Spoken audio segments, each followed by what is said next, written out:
needs more polishing, yeah, you need help to bring it to that level of presentation, we have experts who will be helping you do that. So how to make a pitch in 2 minutes, and how to make a business canvas model, and how to make a business plan, and all of that. Okay, so I would now request Sonam Wansu to give a has the SIDBI people joined? Has they joined?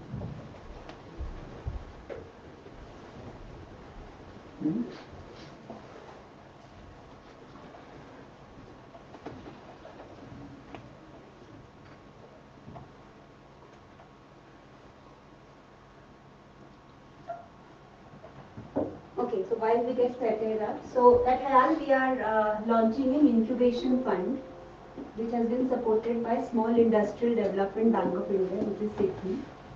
Okay, so they will be coming online because it was too cold for them to visit already from minus and scale.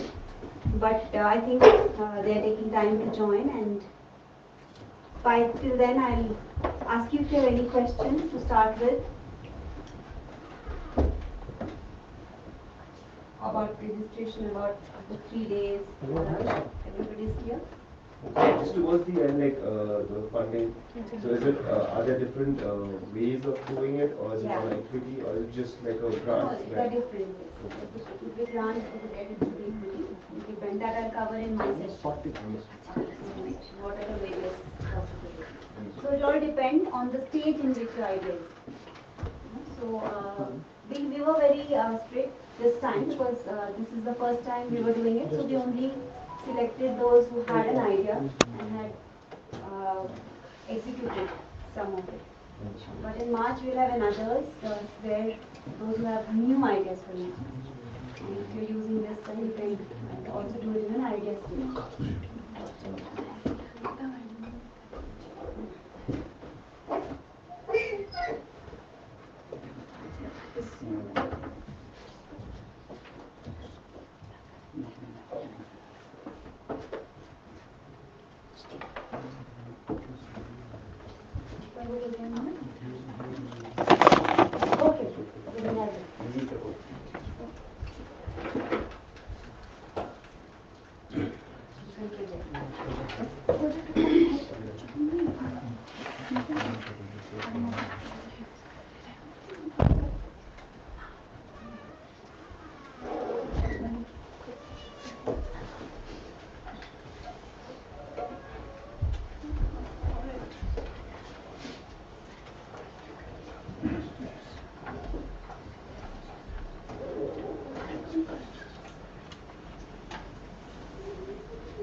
Hello sir, good morning.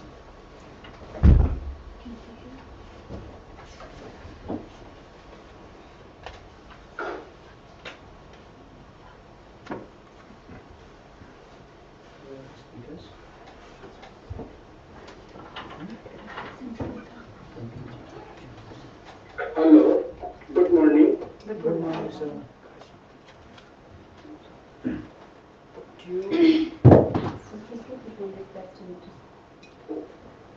Good morning, sir. Good morning. Sir, you can start.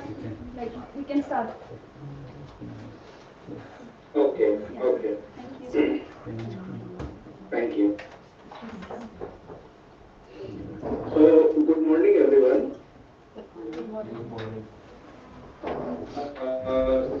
We is happy to have been invited to start off Festival 1, being organized by Center HIAL.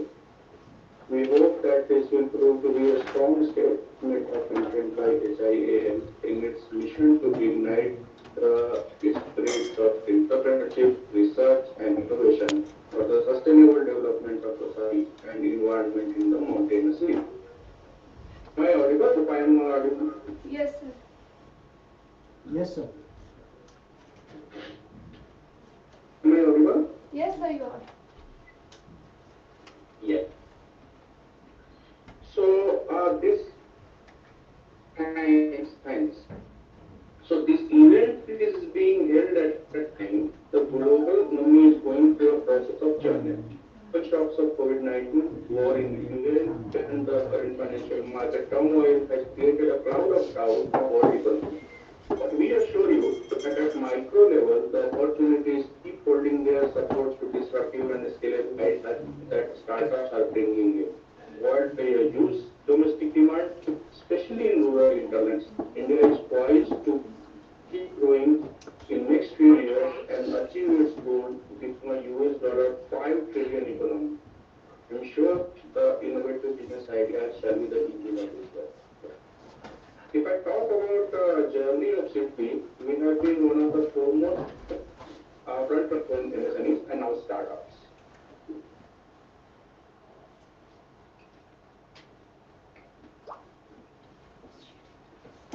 SIDBI was established in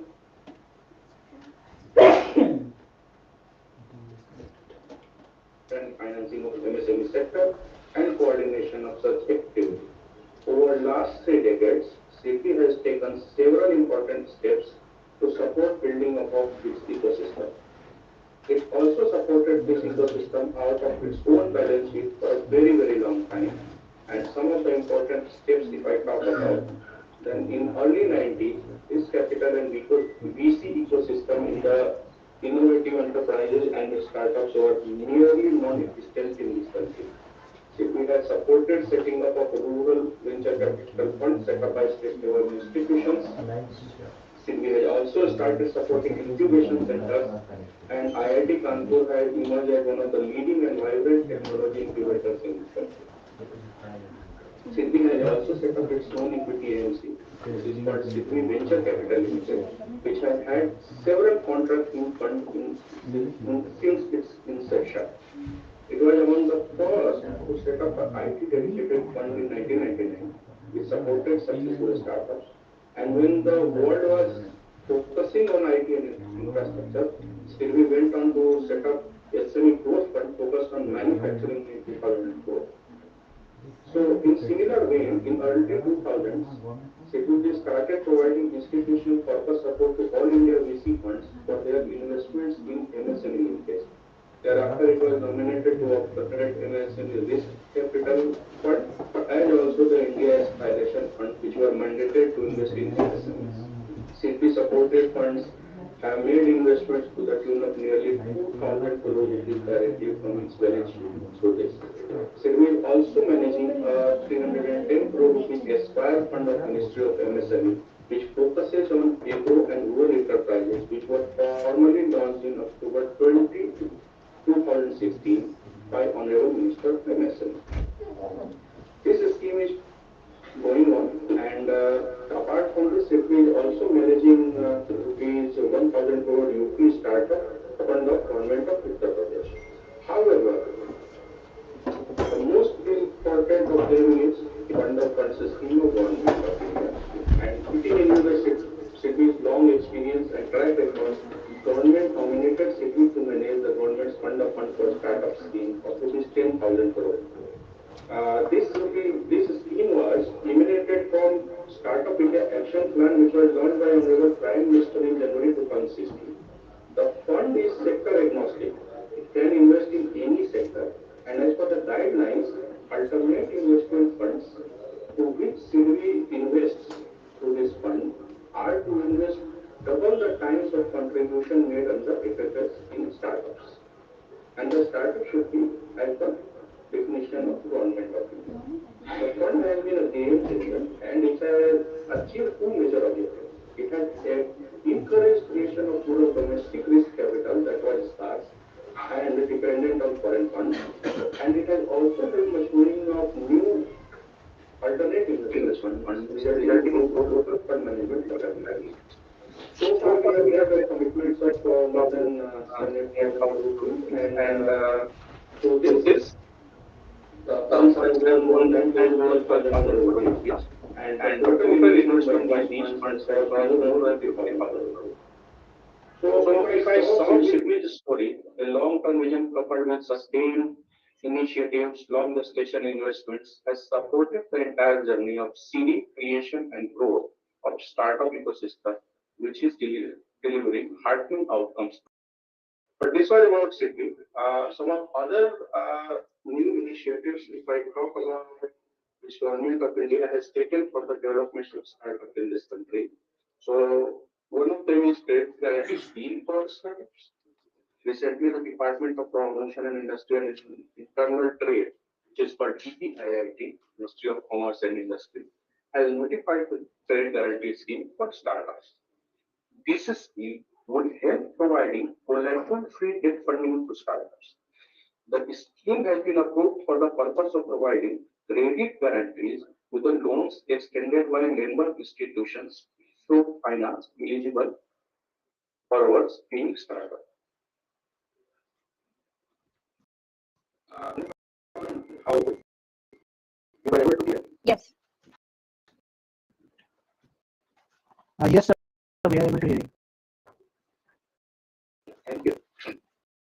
So this CGSF, Credit Guarantee Scheme for Startup, is helps member institutions, and the member institutions include financial intermediaries like banks and FIs or NBFCs, which are engaged for investing and conforming to the eligibility criteria of the scheme. The credit guarantee scheme is essentially run in two parts. They are transaction based or umbrella based. The transaction based guarantee cover is obtained by intermediate partners on a single eligible borrower basis. Disposal of one individual startup can be capped up to rupees 10 crore rupees of loan or actual outstanding credit amount, whichever is less. Transaction-based guarantee will promote lending by banks and NBFCs to eligible startups. Taking a few banks nowadays are setting startup funding branches and everything. Then there is this umbrella-based guarantee law. This will provide a guarantee to venture debt funds being set up by alternative investment funds. So this will, we hope that ensure that no credit is smooth in the startup sector. Now let's talk about certain schemes of government of India for early stage startups. Some of the schemes which government of India has promoted are helping government age startups in various parts of the country. Under various ministries they are run and they focus on different sectors. One such scheme is Startup India Seed Fund Scheme. Startup India Seed Fund Scheme aims to provide a financial statement financial assistance to startup for proof of concept, prototype development, product trial, market entry, and commercialization. It has been approved for a period of 4 years from April 1, 2021. The seed fund is an eligible startup. An incubator shall be disbursed like up to 20 lakh rupees of grant for validation proof of concept for prototype development and 50 lakh rupees of investment for market entry for commercialization for 3 years. Then Department of Science and Technology in Government of India has launched a Nidhi Prayas program. This is for promoting and accelerating young and aspiring innovators and startups. This program caters to the idea stage entrepreneurs with a physical product offering, which requires support of opinion. It will also facilitate the innovators with the physical infrastructure, technical guidance, business mentorship, etc. And that grants of up to 10 lakh rupees for prototype. On the other hand, the Ministry of Electronics and Information Technology has started a program called Tide to the Tide to scheme envisages provisioning support to tech startups during their entire journey from idea to market. Here, financial support of 4 lakh rupees is granted for a year of validation and development of I keep available. And the scheme is run by Ministry of Health Information Technology. So there is biotechnology related field. If we talk about, there is a biotechnology industry has started a biotechnology initial grant scheme, which is for the potential entrepreneurs from academia or startups or incubators like researchers or PhDs or medical degree holders, which have exciting ideas, which may be in the nascent stage and planning stage, and there is an unmet need of mentorship at initial point. Under this scheme, a scheme that can be made available to the selected startups. And then, if we talk about the rural or agricultural sector, there is a scheme called RKVI Raftar. So this is the full form of this scheme is Rashtriya Krishi Vikas Yojana, remunerative approaches for agriculture and allied sector rejuvenation.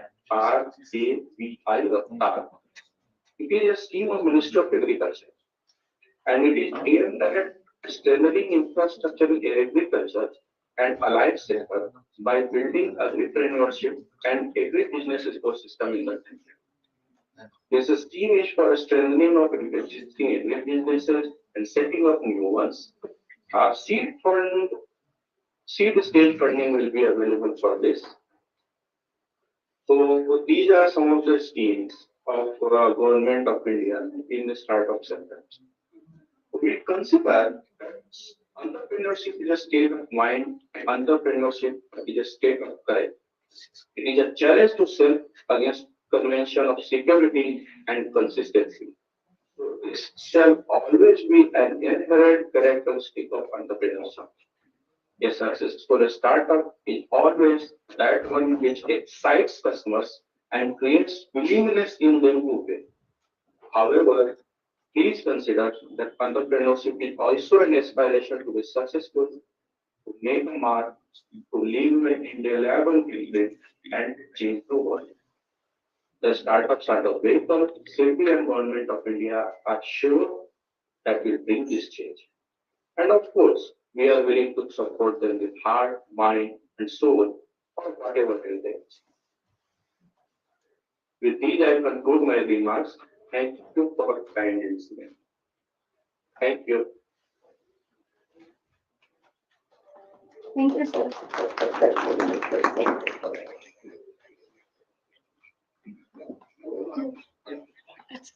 Thank you, sir, for all the schemes of the government that you said are available. And I think we will have another session where in detail we will have these details sent across to the entrepreneurs. So this would be the schemes which, because they have a relationship with HIAL, so they will have a special consideration when there is an application.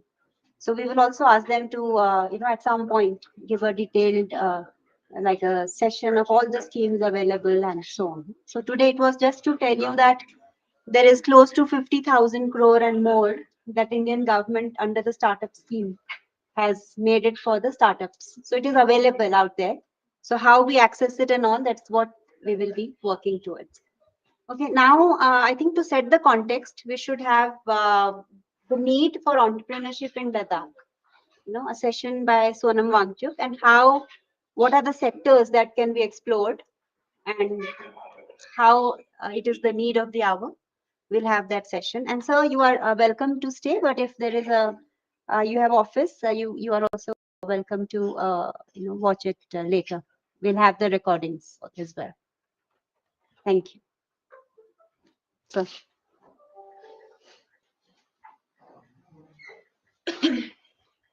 Kakaduggosan okusunum dedi.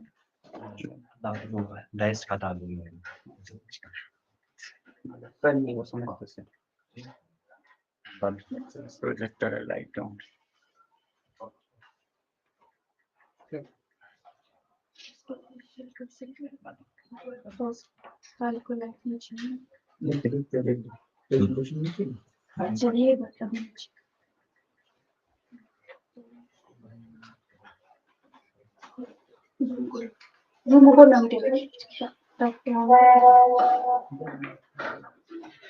Mabura.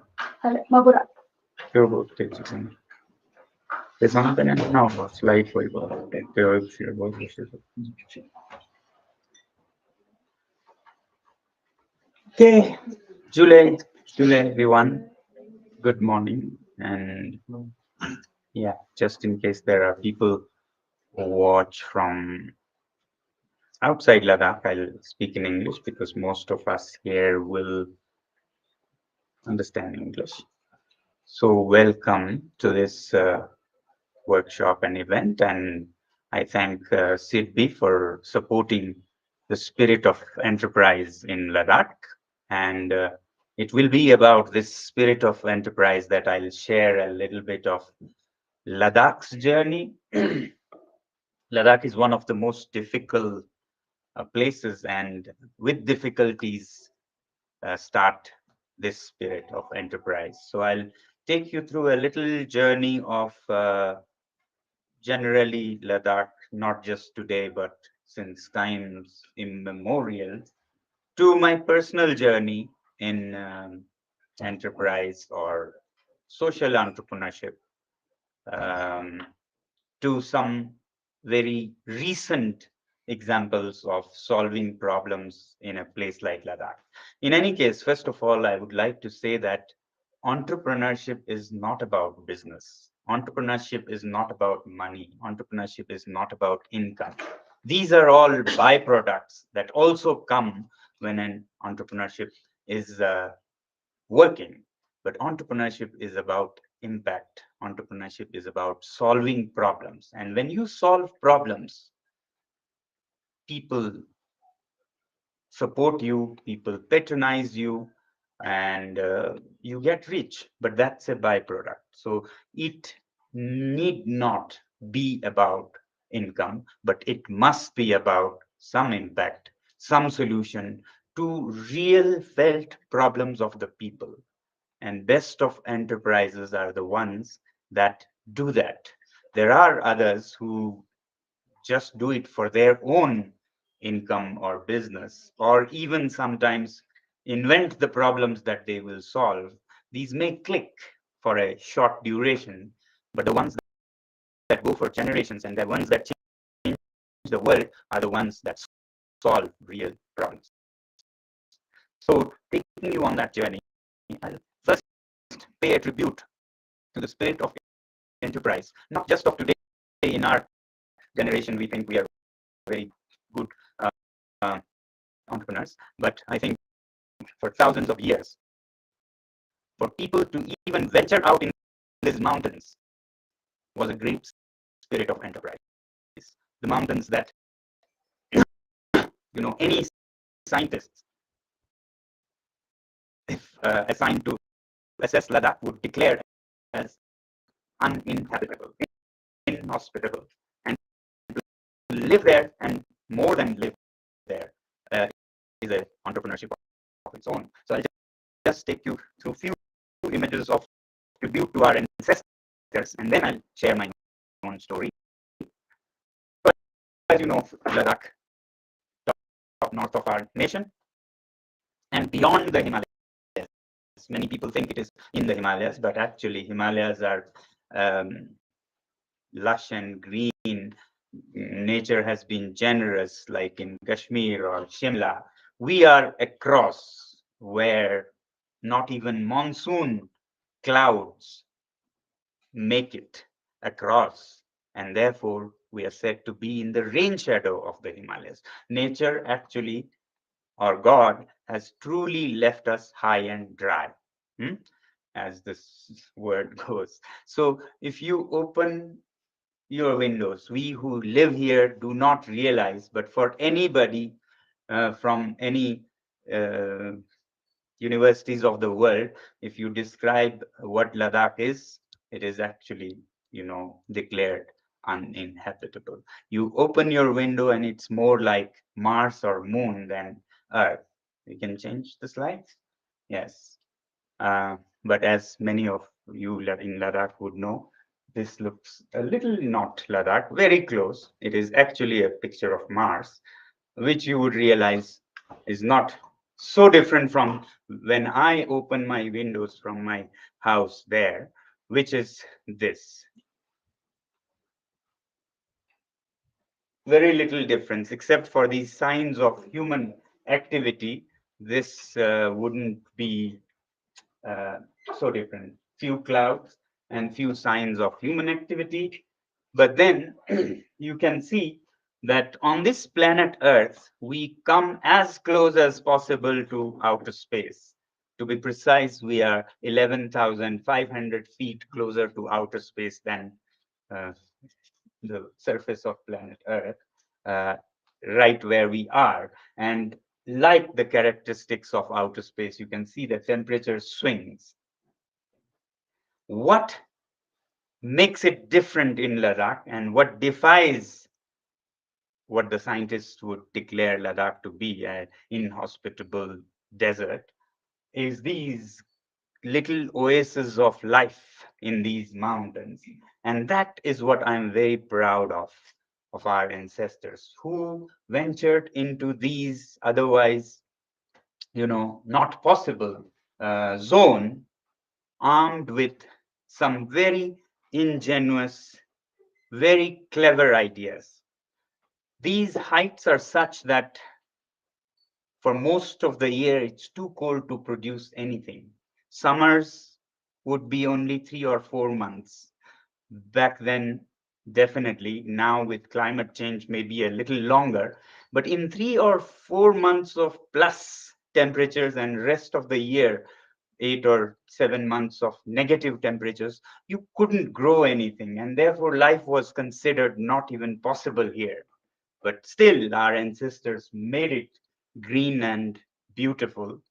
They came armed with a very clever, innovative crop, and that made all the difference. And that crop, which was very, very, very special, was barley. Barley is the foundation on which high Himalayan culture is founded. Barley, because it has a very short gestation period from sowing till harvest. It's roughly less than 90 days. So only that crop could be obtained at such heights with such short summers. And to these places with these crops, armed with these crops, they came, and they went not only to Ladakh, to all such places from Baltistan to Bhutan or Bhotant.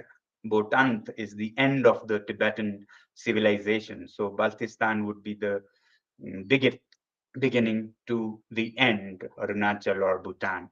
All these places today, if you observe, have one thing in common, apart from some form of dialects that resemble the other thing. These are much later language and dialects, but one thing that is very common in high Himalayas from Baltistan to Arunachal is barley.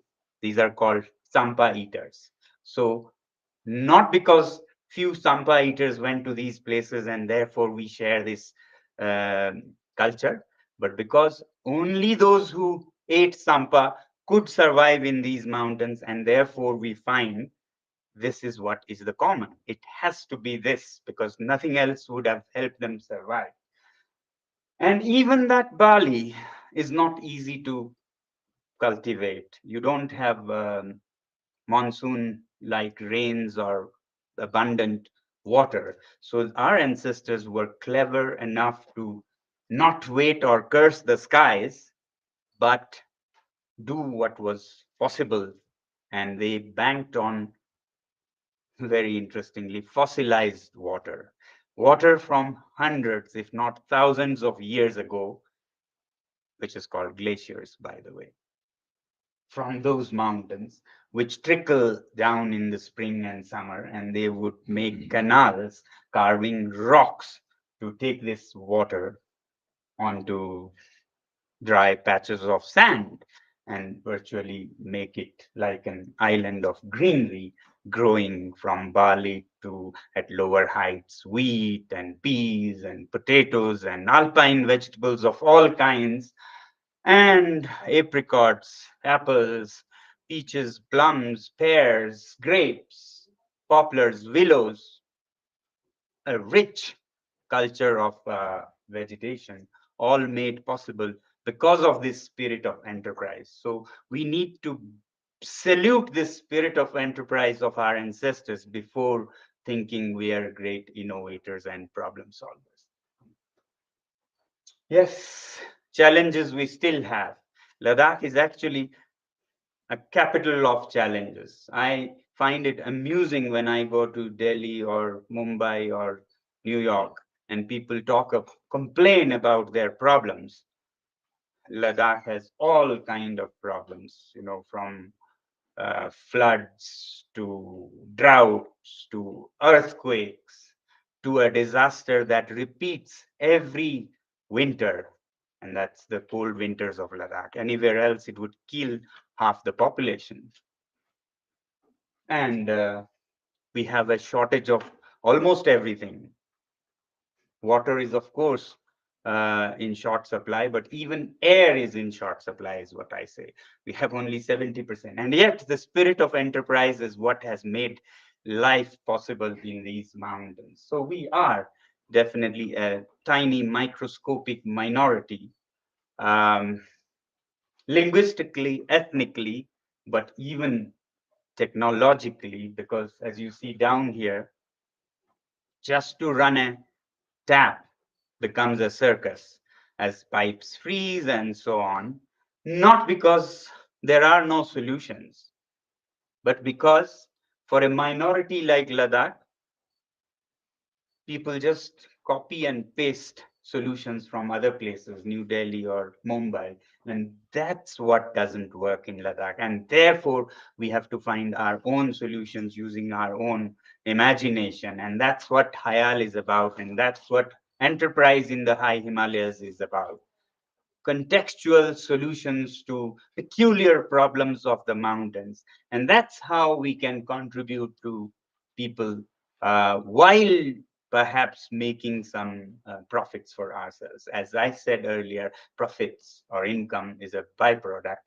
Impact is the product that a true entrepreneur looks for. Can go to the next. So, despite all these challenges, a colorful civilization with its own language, literature, music, dance, spirituality, and a life in harmony with nature. People didn't just survive in these harsh climates and realities, but actually a colorful civilization thrived. And that's the spirit of enterprise that I want to salute before talking about what we can do. So this is how they made Ladakh so colorful and gifted us this. The spirit of problem solving can be seen in often invisible things like the festivities. If you notice, all these colorful festivities in the monasteries and in the villages are kept in winters. The dreadful Ladakhi winters are made interesting and attractive, not with multi-million dollars central heating systems and technology, but by making social entrepreneurship of impact, by designing a calendar that would have winters filled with festivities so that people find winters as attractive as the greenery of summer. There are other colors that they could add to the winters. And that's what I grew up admiring about our ancestors, that they were so um, wise and clever to have all festivities through the winter so that people count away the winter from festival to festival. Very soon, as winter is now coming, people will wait for Spituk Gustor. And then after Spituk festival, they will wait for Stok festival. And after Stok festival, they will wait for Masho Nakram. And you realize winter is gone. And that spirit, I am proud and happy to say, has been taken forward by our youth today. While our ancestors instituted festivities, our youth are into winter sports like ice skating, ice hockey, and that's how Ladakhi winters become colorful and interesting. When I take flights, much against what people would normally think, that winters people would flee from Ladakh to warmer places. Yes, that happens among elderly people, but I meet and feel proud of all the young people who actually come back to Ladakh for winters for ice. So this is the spirit of enterprise I'm talking about, not just about small businesses. Wonderful, have businesses, have incomes, but our ancestors were doing things for impact, not truly business entrepreneurship, but social entrepreneurship of impact. I remember my childhood, how our ancestors solved this cold winter problem with storytelling. Something as ephemeral as storytelling became a resource bigger than your oil fields that would fuel your central heating systems. Just the fact that winters are times for storytelling, where grandmas huddle with their children around the fire and tell stories, made winter something to look for and something to wait for me, these dreadful, otherwise dreadful winters. Next. Or the system of, building houses that would have animals in the ground floor and human beings on the upper floor, animals being warm blooded and huge masses of bodies generate a lot of heat, and that heat heats the floors of the upper floor, and human beings with their fire and cooking also heat up the space, and that heat heats up the animals. A beautiful symbiotic relationship where I can guarantee you our ancestors used to have warmer temperatures in their rooms than today's so-called rich and fancy houses, which don't have a proper heating system and don't have the animals and are built of cement and concrete and unlivable. And that's a testimony to why so many people migrate to Goa and places in winters.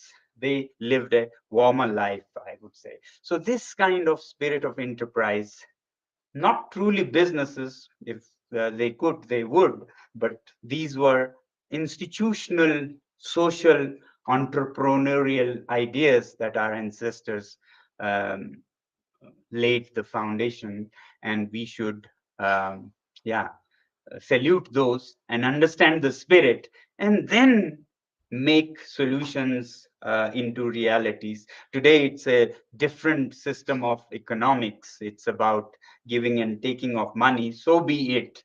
Make that margin of yours, but it should be about making winters easier, making a desert bloom with greenery, solving problems, people, is what it should be. Hmm?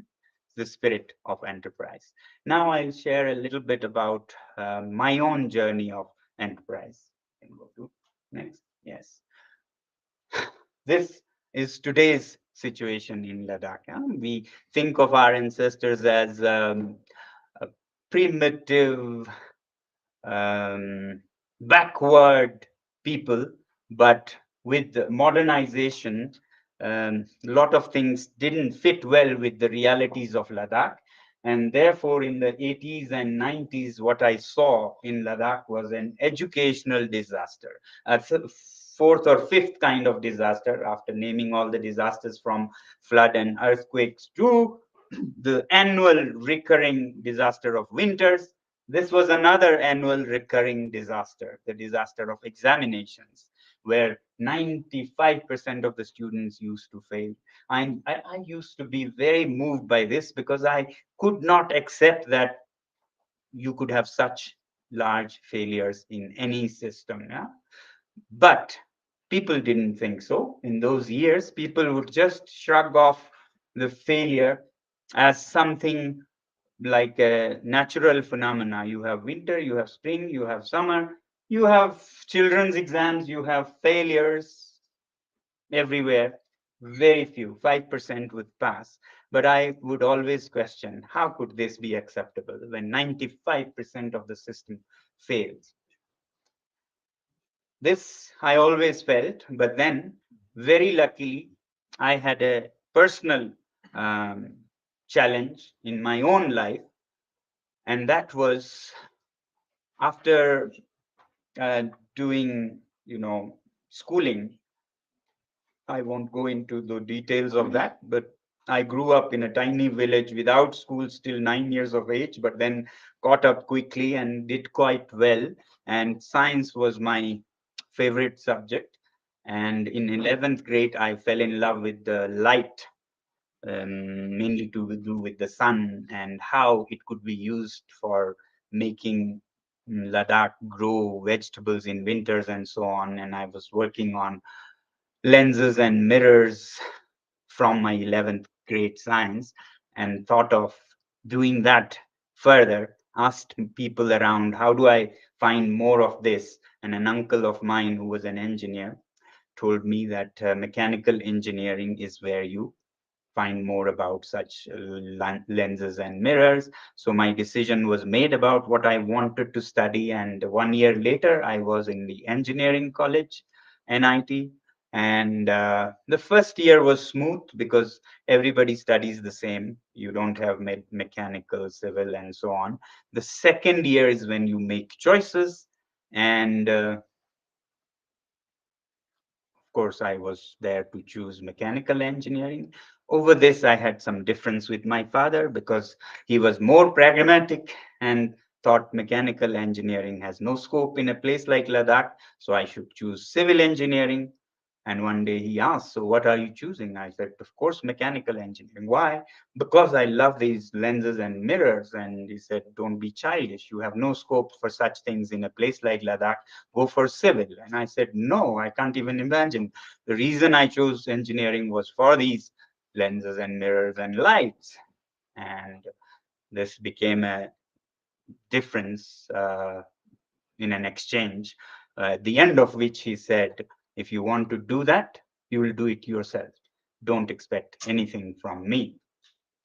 Now, it may sound nasty, but I think parents are a great test of our determination. And I would tell it to any people who want to follow their passions. Yeah.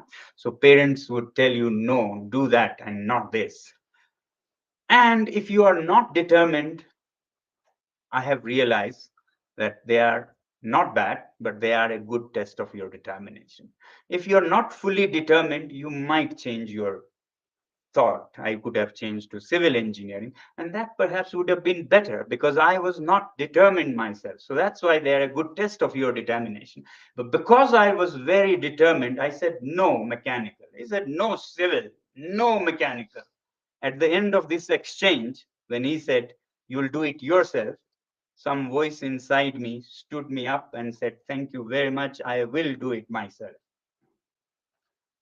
Again, it sounds nasty, but years later, when because of this determination, I did well in what I insisted, he was actually very happy. So parents are always happy when you're happy, but when you are not sure, they prevail. And maybe they should prevail if you're not sure. But if you're sure and do it and make it great, they are the ones who would be happiest. Yeah. So it was easier to say this. Thank you very much. Challenge was when I was outside that house on the steps thinking, now what? How will you support 3 years of not so cheap engineering expenses? So I thought of what could I do? I couldn't be moving rocks or bricks. I wasn't even strong. Then I remembered this challenge in Ladakh. Students are suffering in their schools on top of bad schools with poorly managed systems and textbooks that made no sense to Ladakh. You had teachers who would actually exploit that situation with private tuitions racket. So class teachers would demand that children come to their tuitions if they want to pass. And I thought, I want to have support for my engineering, but I also want to solve this problem. So, yes, my first priority was to solve my financial problem. So it was not truly for impact alone. At that time, it was for income, and impact was at the back of my head. I wouldn't have done anything that brought me money. I wanted to do something that would solve this problem. So it takes a lot of courage and foolhardiness even to be an entrepreneur. You have to take risks, definitely, but most conducive environment for a good entrepreneur is when you don't even have choices, when you don't have a safety net behind you. You only have that choice and nothing else, which is what my case was. I had nothing to lose. I could only be daring and do something, or I'd be lost. So when my college mates were going on industrial tours in winters, I came back to Ladakh. That started my startup journey. This word startup was not coined. Even entrepreneurship was hardly talked about. But today I realize it was a true startup and an enterprise. And therefore, I would like to share one or two of them from my journey and come back to what is possible today in Ladakh. So I came to Leh. It was like now, late November, very cold.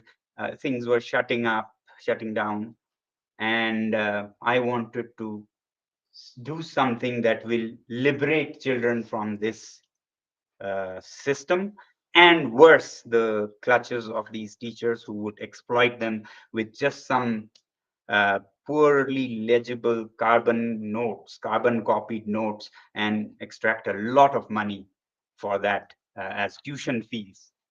And I wanted to do it at scale.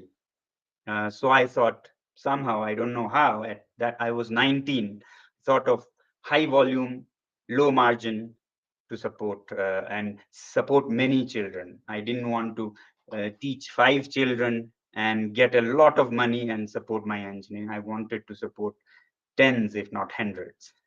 So I thought of a coaching institute. This was not the norm at all, coaching institutes. Private tuition centers were the norm. So I need to have a center. So I went to a hotelier of that time and said, with no money in my pocket, I didn't have money for my next meal. I would go to relatives as if I was visiting them. Actually, it was for the meal. It was the most social part of my life, I think. We need some challenges to connect to our relatives. So I would go to them, socialize, have the meal, and come back. And then I would go to this hotel owner and say, I want to lease your hotel for the next 4 months. 19-year-old with no money.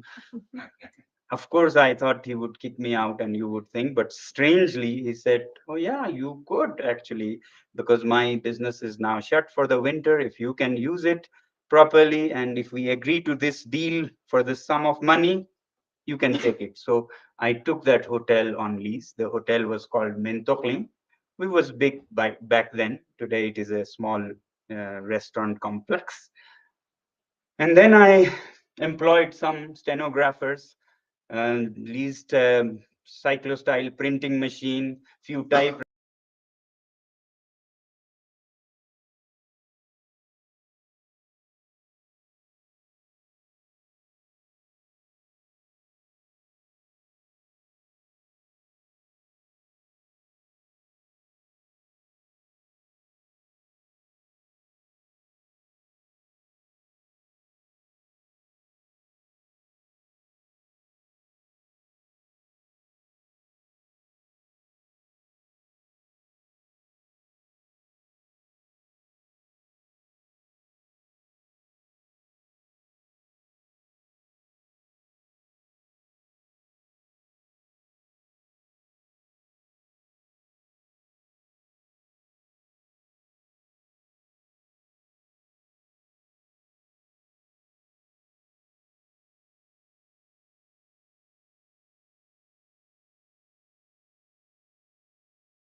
even if very poorly managed and spirited, but they had the advantage of like 5 or 6 students coming to a teacher.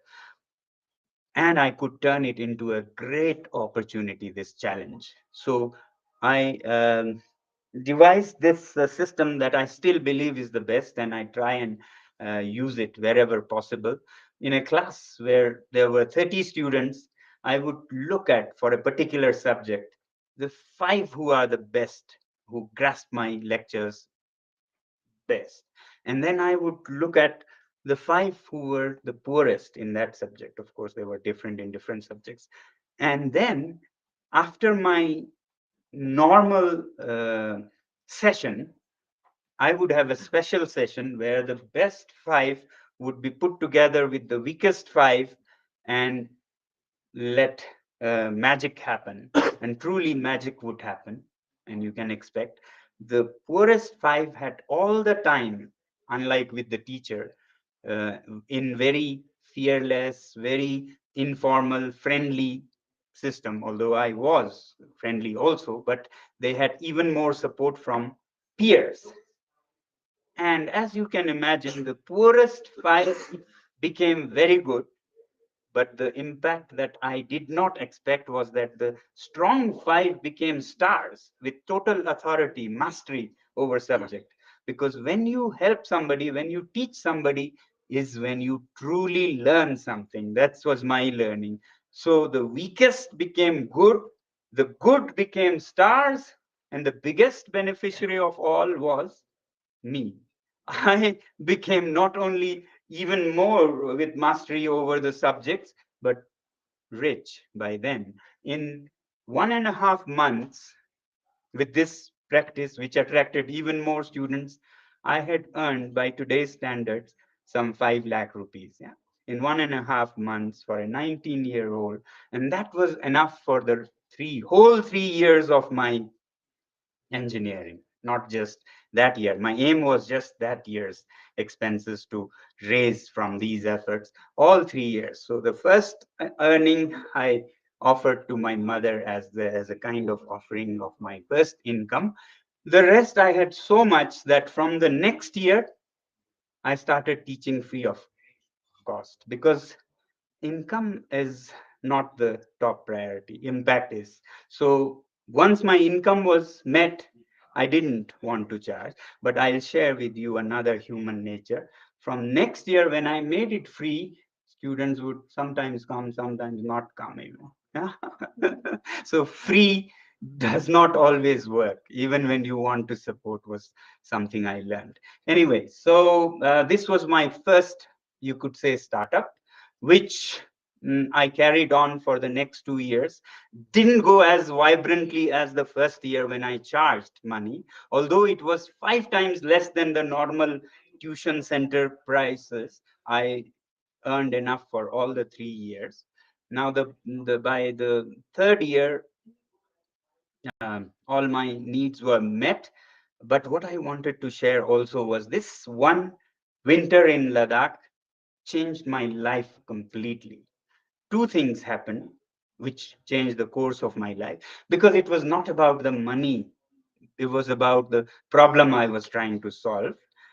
One thing I learned is that money is not everything. It can be earned in 2 months, for 3 years. So all this craze about money got evaporated from me. And I really appreciate that, because craze for money makes earning even more difficult. When you don't care about money, money chases you. Huh? I'll come into that if needed another time. But I got demonetized long back then. Yeah, more long before the country got. So money became not the most important thing in my life. That was one big change. The second big change was I came face to face with these students who were otherwise rejected and discarded as failures, bad students. Almost they were treated as mentally retarded. I came face to face and saw how bright they were, how enthusiastic they were, how quickly they learned, all the strengths and positivities of these students. And the two together changed the course of my life. And I call it a realization, where I felt that It's not about what I need all the time. A true entrepreneur, I think, still does not think about only what I need, but also, or importantly, what needs me, what problem needs me to solve. So I started thinking that my lenses and mirrors can wait, but these children cannot. So I have to first solve the educational challenges of Ladakh, and then I can always do my lights and lenses. So ever since then, I started thinking of bringing reforms in the field of education more than lenses, as I started with. And that's what then made me choose the field of education that I have been associated for the last 30, 40 years ever since then. And today I introduce myself as a teacher more than an engineer or entrepreneur or anything. So that was the big change in my life from that experience. And after the third year, when my classmates were going to mostly Silicon Valley or Bangalore, I came back to Ladakh to change the education system. Initially, we started, again, I'm more in the realm of impact, not so much about business entrepreneurship. So I came back and wanted to start this coaching system at a bigger scale. I think I was very naive. And we started coaching system in Leh, where we would, with together with other like-minded people. By now, we were several who felt the same and all wanted to do something. And we helped students who were failing pass their exams. Those who were still failing, we started handicrafts and all kinds of things that could be done in Ladakh, were needed in Ladakh. But mostly we were teaching these students to pass the exams, and they were passing better also. But then in the next 2 years, we went through a realization that if we teach those who are about to fail, or if we mend things that are broken, we would be doing that for another 50 years, and the source would keep breaking things, broken products, passing broken products to us to repair. And that's when we said, we can't just teach those who are failing. We have to change things at the source so that nobody fails. The previous system was very good. Children were so grateful. They would touch your feet. They would, you know, weep and cry for all the help they got. But this solution was better, even though nobody would even know what and who helped them.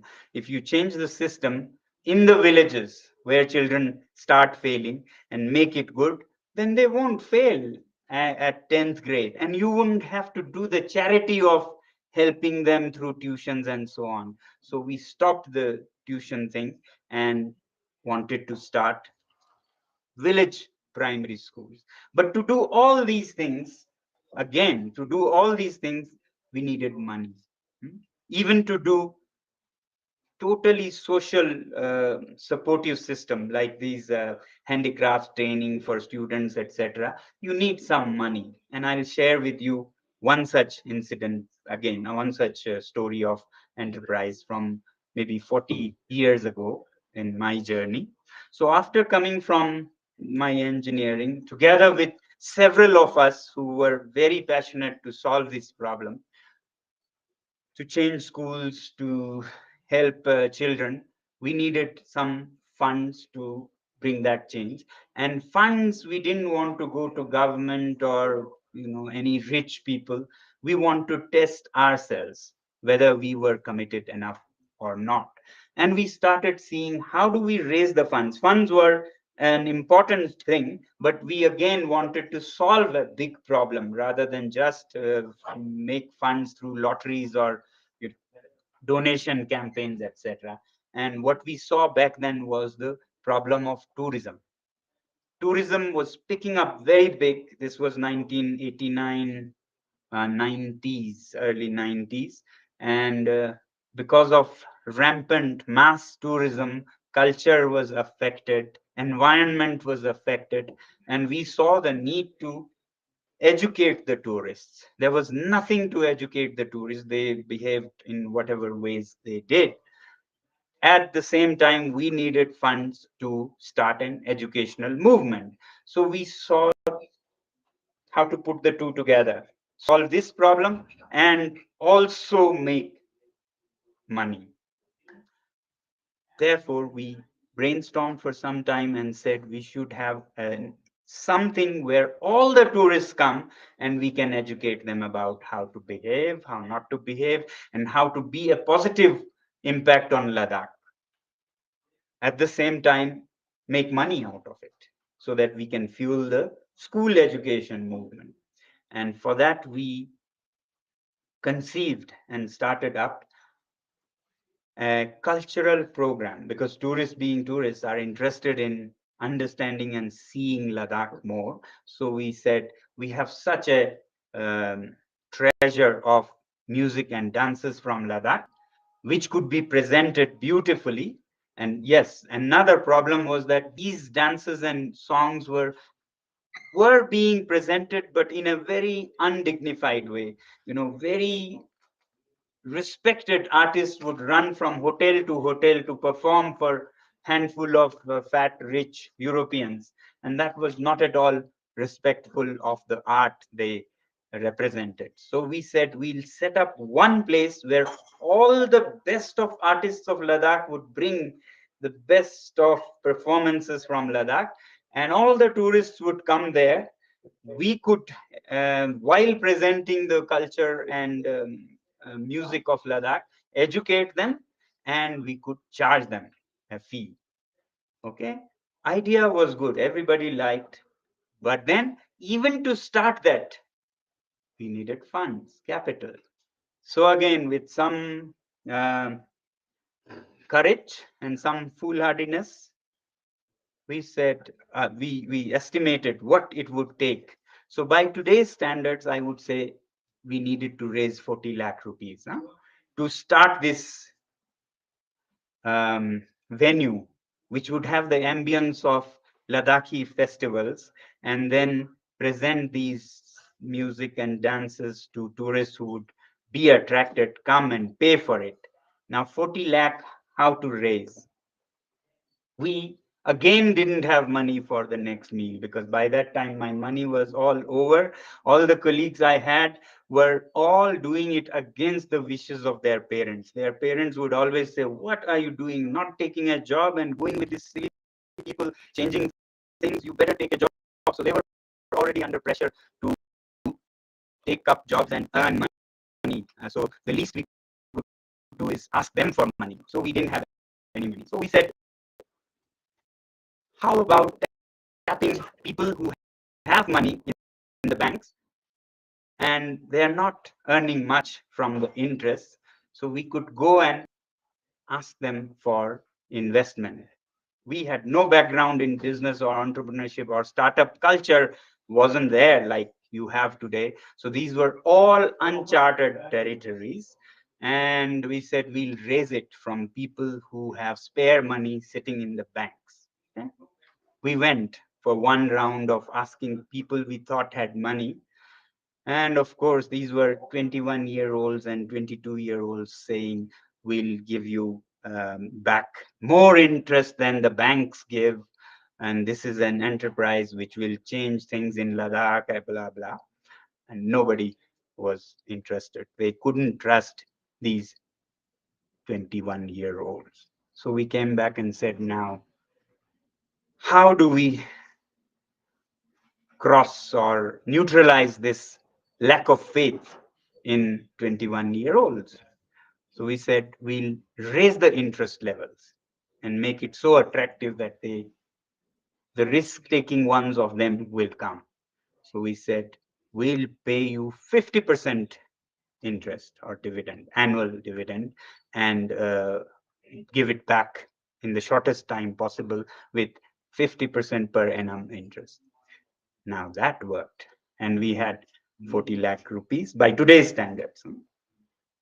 And with that, we would go doing our part. Some of us prepared the cultural troops with presentations. Others took care of the venue.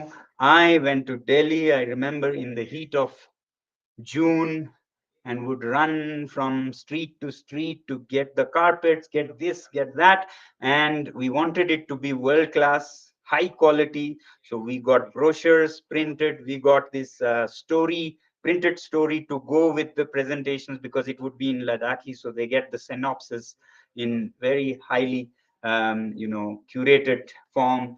And then came um, to existence in 1988, July 2nd, Pride of Ladakh. And we wanted to present it as that. So Pride of Ladakh was this enterprise where tourists would come, Ladakhi artists would come, and it was all managed by students or passing out students like ourselves. Um, it was very, very professionally done, very beautifully decorated. And then on 2nd July, we opened, and it was a biggest cultural hit in Ladakh of those times. Money, of course, came flowing. More important was comments from the tourists who had seen the whole world, from New York to London to Paris. And their comments were that in whole of Asia, we haven't seen a beautiful present bouquet of cultural presentations like this. And what else?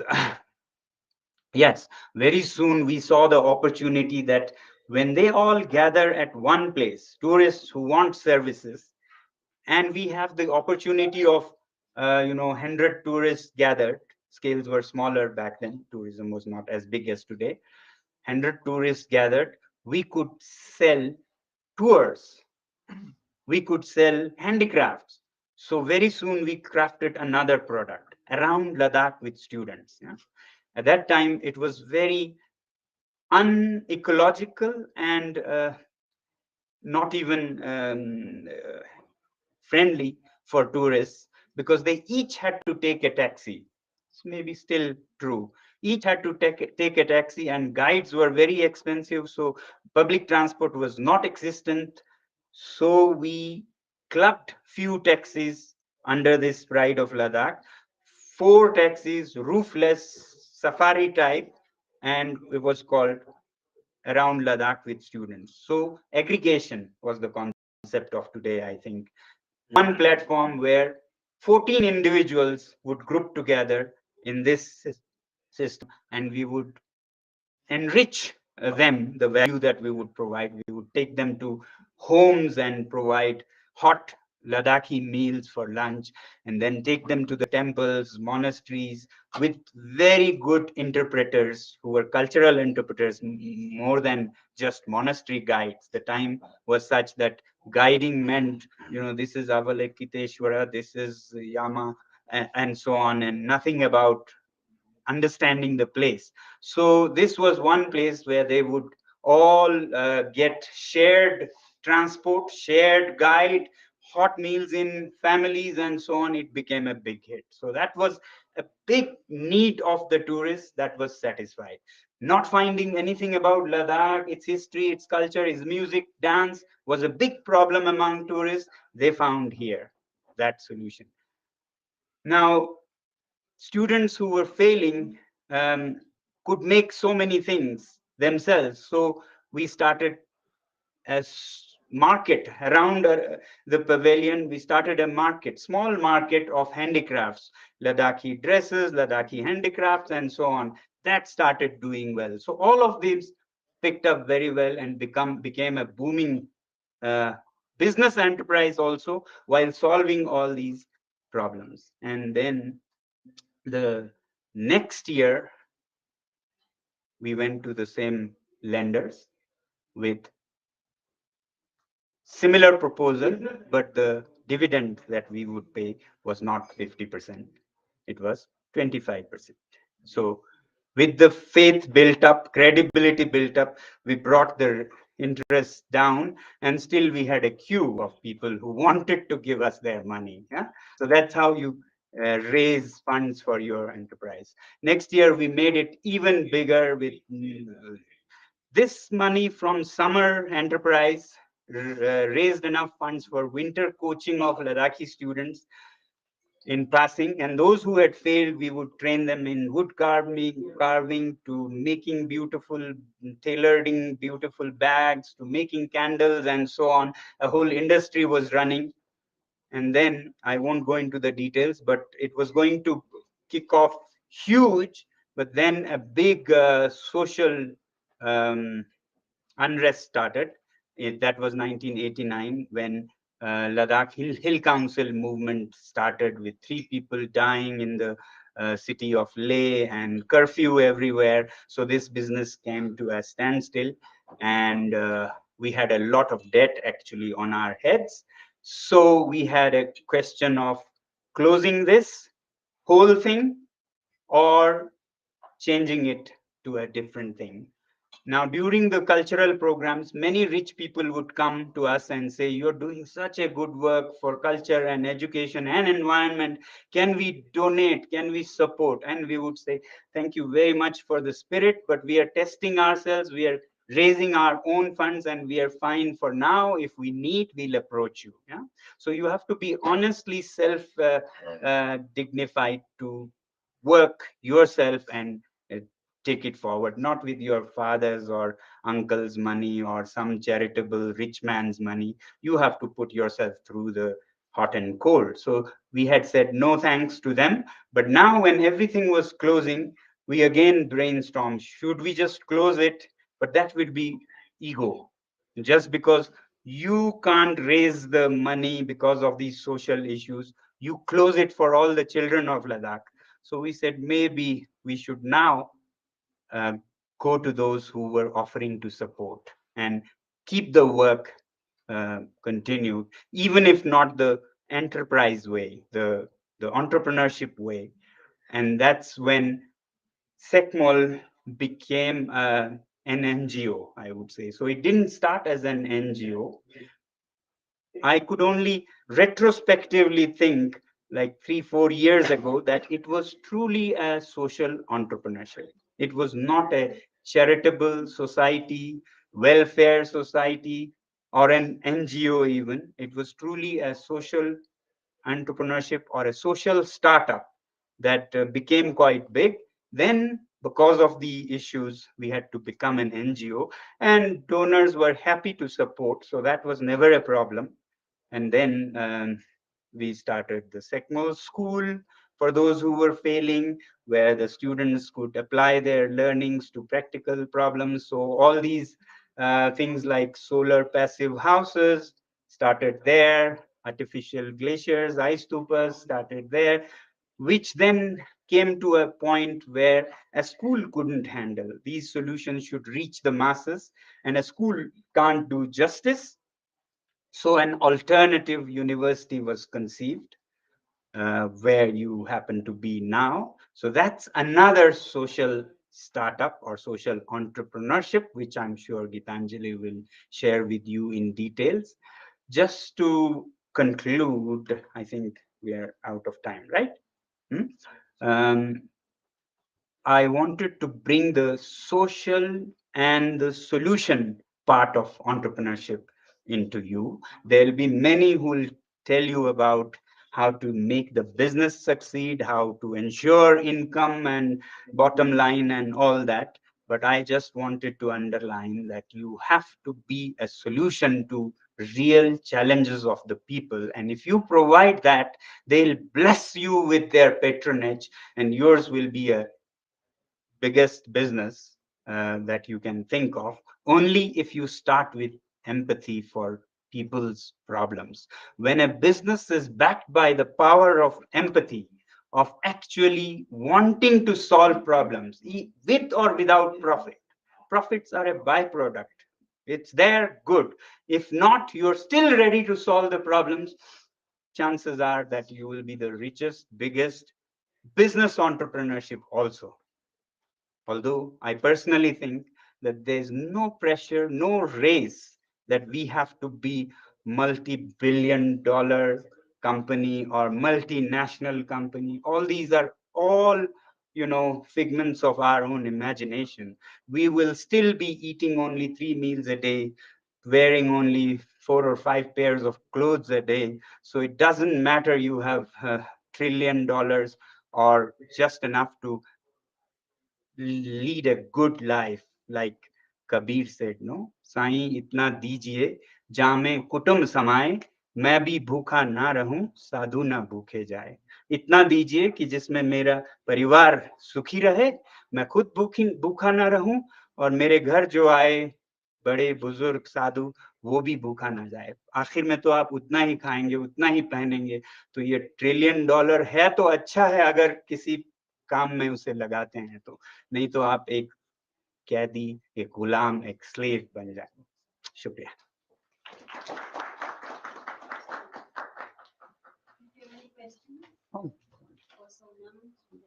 भूल ही गया ना.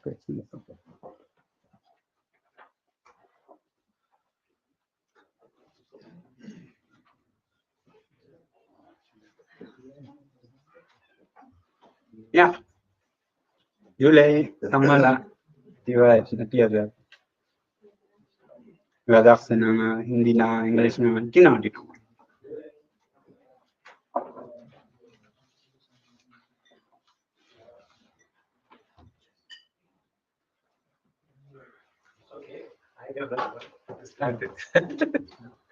So what should be the kind of spirit or the motivation or inspiration which a social entrepreneur should carry? You know, if money is not the driver. Impact, and impact on people. So you could sell anything, no? For money, you could sell your heirlooms, your mother's jewelry. You could do whatever. You could sell your land. You could sell your.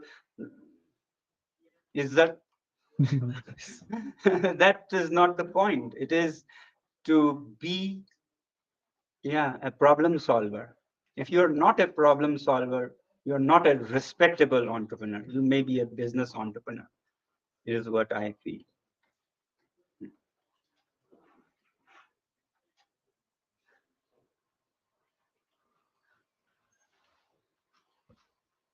But of course, you should solve your family's problem first. No social entrepreneur would be respectable if her or his own family is in, difficulties, and then you are not available to them. Solve, but don't get limited to that, is all I'm saying. Yeah, like, sure. Because entrepreneurs are curious people, and curious people ask questions. It's a test of your entrepreneurship also.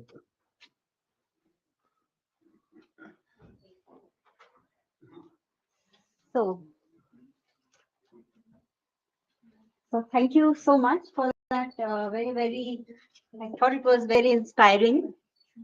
And it was a very good context setting, a keynote of what is entrepreneurship. So the reason why you have to believe in what you're trying to solve is because the only one thing, if one takes, what is it that makes a successful entrepreneur is staying power. It has been researched that if you can survive the first 3 years, then you can make it. That staying power needs such a strong belief in what you're trying to do. Because if you are working for something, is your life's, big dream to do it, or something you feel is a cause bigger than yourself, then even when you are in the down, you will have the motivation to go up. If you're just there for the money, then the moment difficulty comes, you will give it up. So that is why it's important to have something bigger than yourself to which you're committed, because it is going to be for life, and we will do sessions for that to help us do it. Now, it's very interesting that when Sonam was doing all of this, there was a parallel life going on in the plains of India in very different context, but very similar, efforts and learnings. And HIAL, which I very, with the great privilege, I say is my 4th startup, and we will come to what it is. I want to today talk to you about my 2nd startup, which was the smallest one. And there are certain lessons that I learned from it, which I would like to share. Okay, I had a 5-year-old child. I went to a bookstore to find books for him, and I found that most of the books were all these English books. We didn't have books of Indian history, Indian philosophy, Indian context. Amar Chitra Katha, one very famous book, was those days out of print. So I went back home and thought to myself, and during that time, I was running my first startup, which had become a big enterprise. It was an engineering company. So what does one do when you don't have something, right? So as an entrepreneur, you think of filling that gap yourself. So after some weeks of introspection, I thought, why not set up a publishing company which would publish the books that we wanted to read and we wanted our kids to read. Okay. So this was the motive, that for all the kids of India to make books which are grounded in Indian culture, which you don't find it. Now, how do you go about it? So those days you had yellow pages. So I randomly flipped through yellow pages. There were lists of publishers in the city, Chennai. And I just intuitively or picked up Vikas Publishing House. It was one of the large publishers. Called them that can I come and have a meeting with you? I want to understand the publishing industry. And when you have that clarity, you must have experienced that people do help, right? So he said, okay, it was 10 a.m. He said, you can come at 2 p.m. That very day. I went. And because I had worked with Deloitte before, where we were trained how in an hour you ask the right questions to understand the whole industry. So I had a 2-hour meeting with him. I understood who were the players in the publishing sector in India, how did the process work, and so on. And asked him if he could guide me to somebody, because I had a book which I had read in my childhood and which I wanted to publish because it had gone out of print. So if he could help me. And he sent me to another person who was a professor, and he was waiting for a book which he had written. He was a retired professor, and he had gone to all the publishers, including Penguin, and he had been rejected. Okay. So I went to him, and he was in his 80s. And I asked him if I could take his manuscript. He gave it. I read it. It was nice. Most people said if others have rejected, why do you want to take it up? It may not work. But others reject something because they want to only publish bestsellers. They won't sell something which has less than 1,000 copies at least. But our vision was very clear that high quality books, even if they sold 100 copies, so you can have your own definition of what is success for you. For Penguin, it can be 1 lakh copies or bestseller, but for you, it can be to bring out high quality books which are inspiring. So you don't have to be governed by the market's idea of what it is. So we took it up, published it, and a week before it was about to be launched, so many of his students came to know, and we found that since he was a professor at a very Madras, a college there, some of his students had become.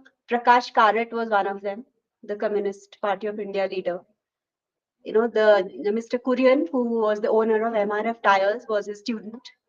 Okay, they all came to know that the teacher's book is going to get launched, and they all got together and made it a mega launch. When I took the book, I did not know this, and that day there was India and Pakistan final one-day match, World Cup, and I was thinking nobody will turn up for that launch. You know how it is. There's a curfew in India when there's India-Pakistan World Cup. But it was bursting at the seams, and the book was launched. It was covered on page 3 on almost the papers, and it became a textbook for that college even. And I sent the book to him, and it was his wife called and said he was very happy because it was his life's dream to be published. And 3 days later, she called again and she said he has passed away. but he was content that he was a published author. So it was such a fulfilling moment for me that I could fulfill somebody's dream. And that book was lying with him for 20 years with no publisher taking it up. So he died a contented person. And to me, that was success. And that it became a textbook was a success. It may not have made it Amazon's bestseller list. That was not the aim. So what is our aim is for us. And to be happy entrepreneurs, we have to have matrices that are our own. That is very important. Unicorn, valuations, all this,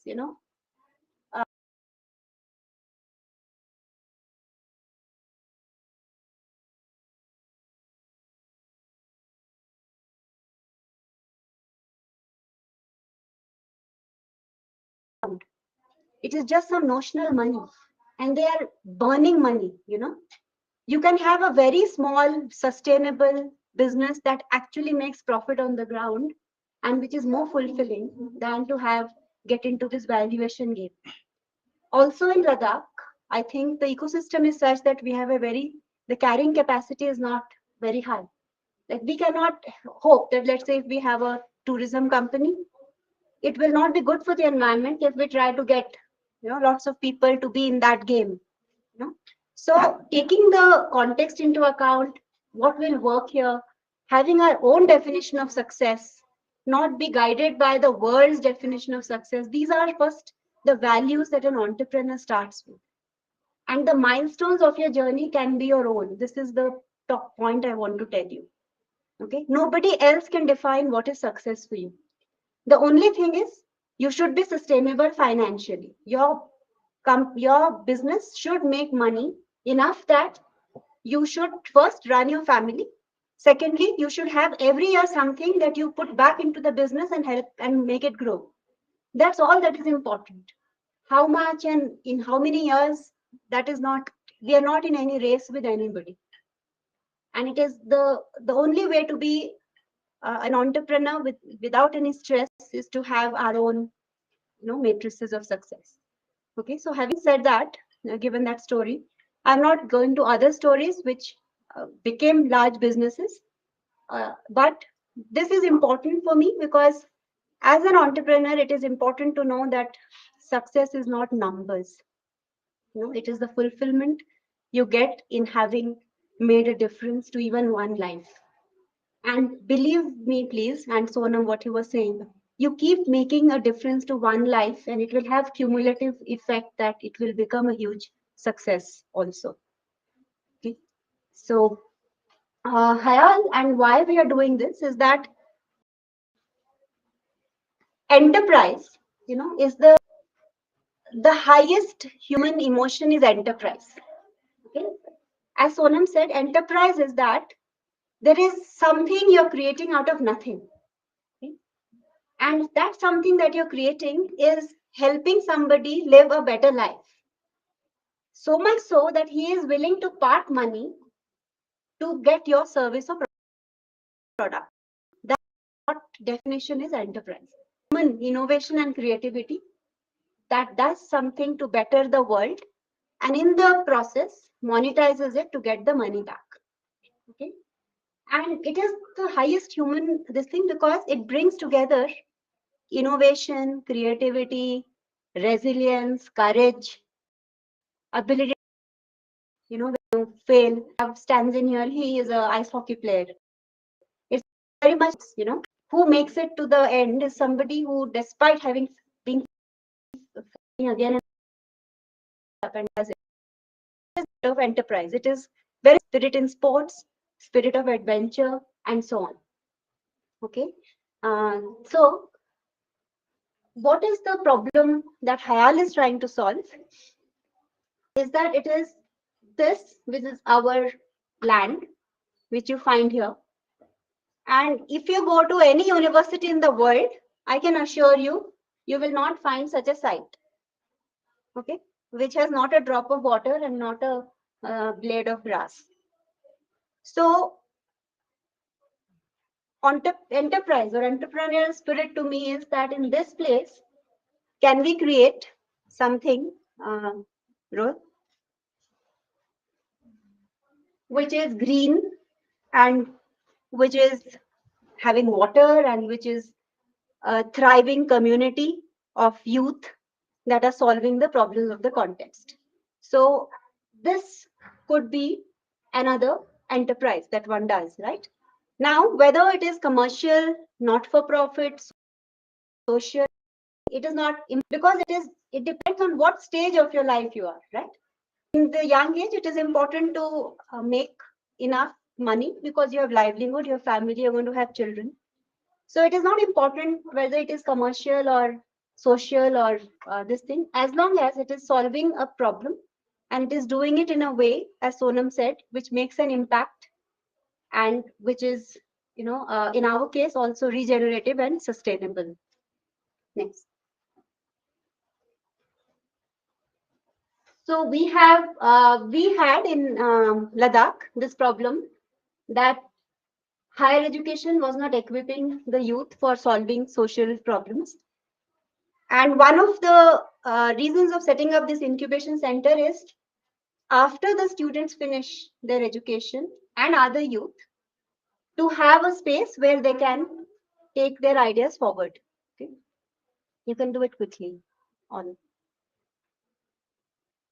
There are problems that people are migrating from villages in Ladakh. So how to identify those opportunities in Ladakhi villages? How to maybe modernize yak rearing? Because in developed countries like New Zealand, it is a very thriving business.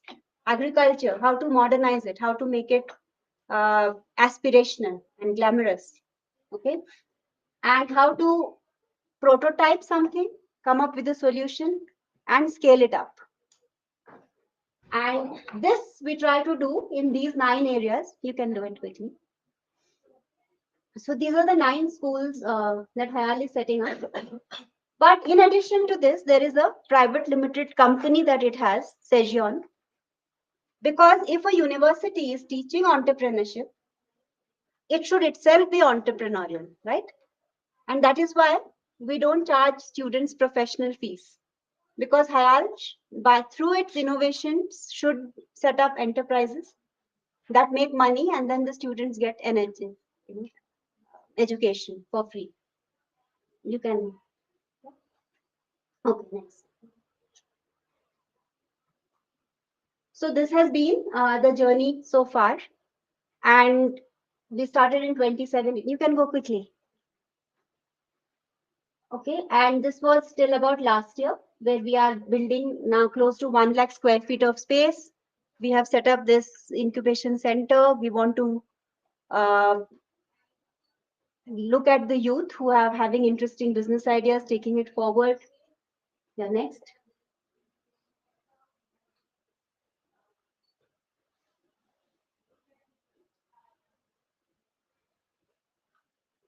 So far, the courses that we were conducting were all being like tests and prototypes. Next year, when we have the UGC certification, we'll start with proper 2-year postgraduate courses.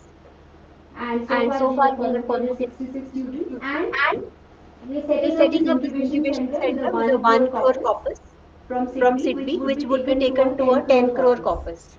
So this is the future of the help and support of the entrepreneurs that we want to give.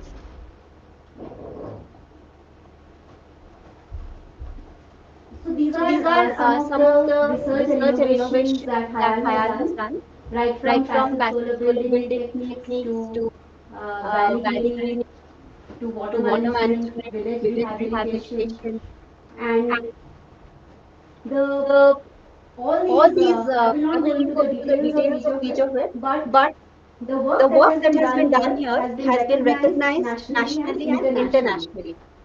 Okay, the Okay, the next step next is step to is to have have each of each the of the students students from from here here as as stars stars and and students, students, and and we like we also also take you take as you as students, those who students, will those be who a will part be of the part of the incubation incubation center, center, to to actually actually solve solve problems problems here of here of Ladakh Ladakh and take and it take it worldwide. worldwide. And And our our entire entire model of model of HIAL HIAL will be will be showcased showcased at the at the Victoria and Victoria and Albert Albert Museum Museum in in London London as as the the educational educational pedagogy for the pedagogy for the future. future. So So many of the many of the IITs IITs and other and other IIMs IIMs also have also have incubation incubation centers, centers, but but the the amount of amount of support they support give they give is is not not as as complete as complete as we we aspire to aspire give. to give. So they So have they an have an incubation incubation center where center they where have a they have a physical physical space, space and they give and they you with give the you with the initial initial seed seed money money and help and you help with you with networking and networking and initial initial mentoring. But mentoring. what HIAL adds to the whole thing is it will, number one, it adds it in addition to the incubation funds that we give, we will stand guarantors for you to raise debt and other loan, which let us say an SBI may not directly give it to you, but they But would they if would if HIAL HIAL stands as a stands as a guarantor. guarantor.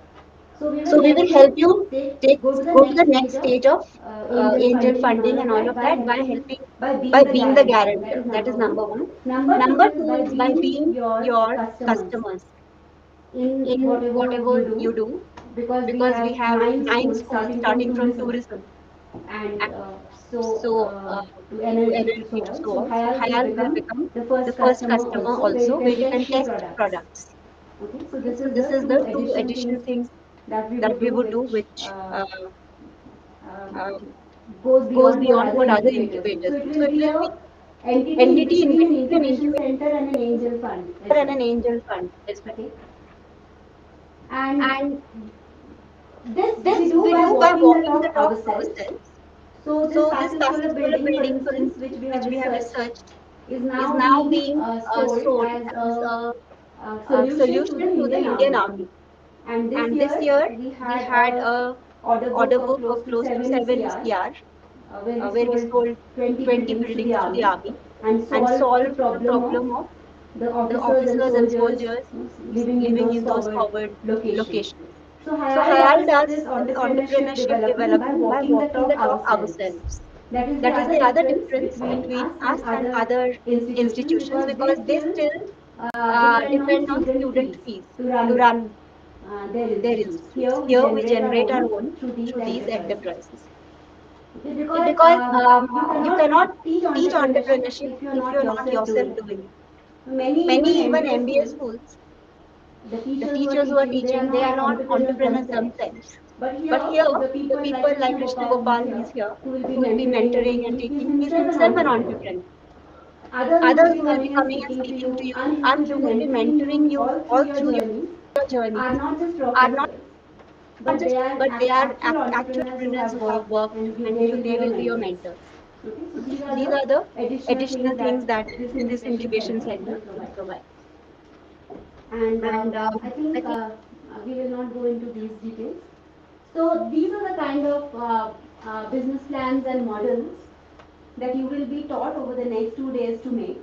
And this is something which we've made it for our School of Eco-Responsive Architecture. So each of our 9 schools in HIAL are going to be financially self-sustainable, okay, without taking fees from students, by building businesses of the research that we do here. Okay, so this is the kind of business plans and all we make, which you will be learning over the next 2 days before you pitch, so that you have a proper business plan in place. And these are the details. And don't be scared of numbers. Anybody scared of numbers? No. Yeah, the idea is to be friends with numbers over the next 2-3 days, because once you have the numbers in place, you will know how to think and do what if scenarios and analysis and so on. It is always so while entrepreneurship is something you do from the gut, okay, you don't just go by only something which you have completely analyzed, which is absolutely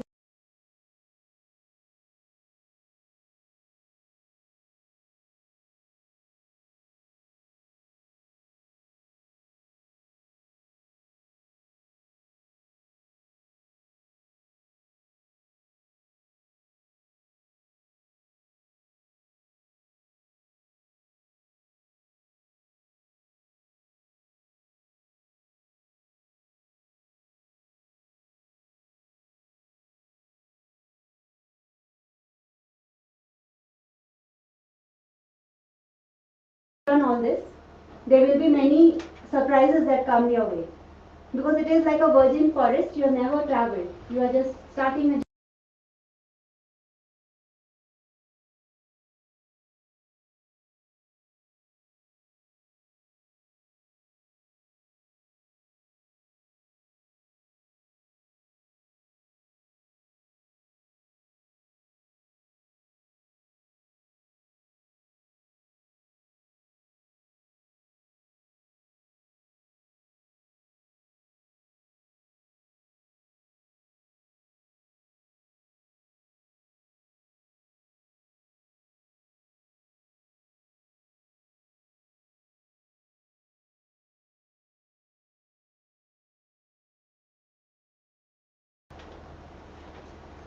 and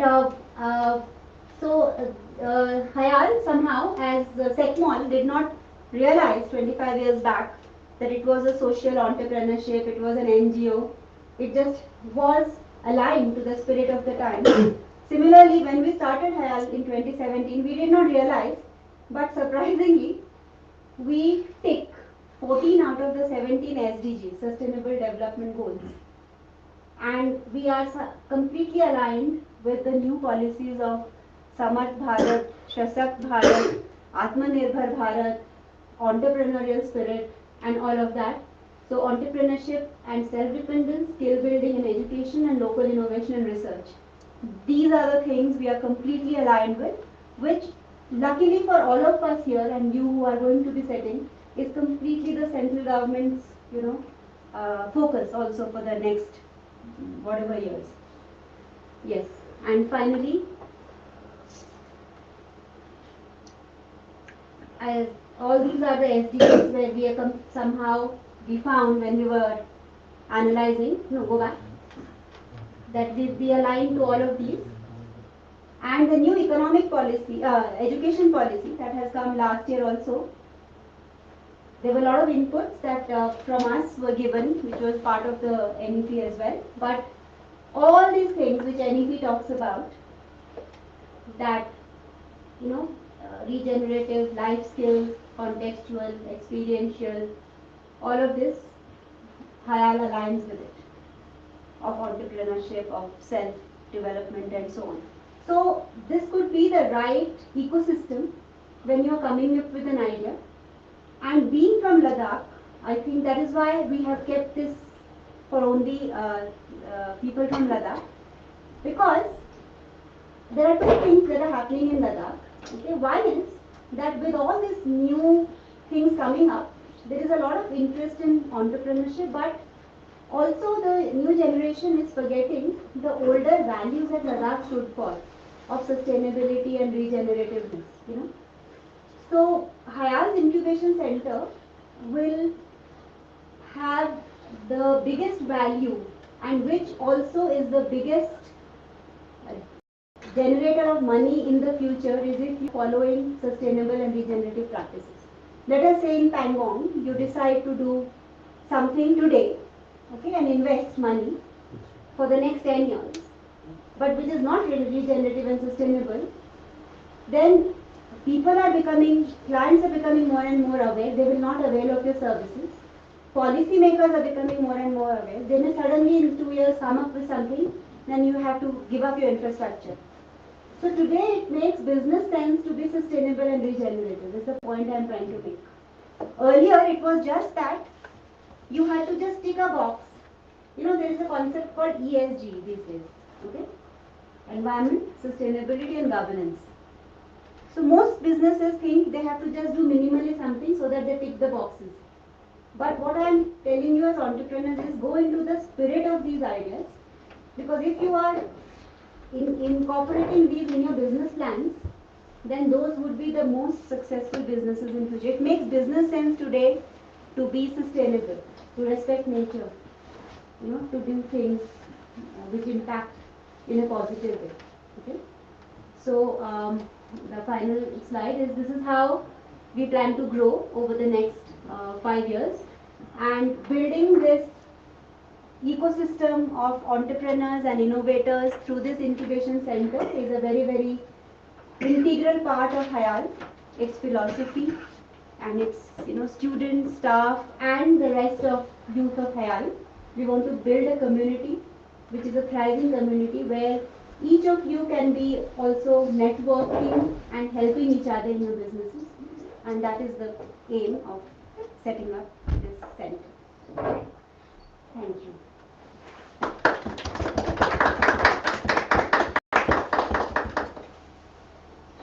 Are there any questions? Are we serving tea now?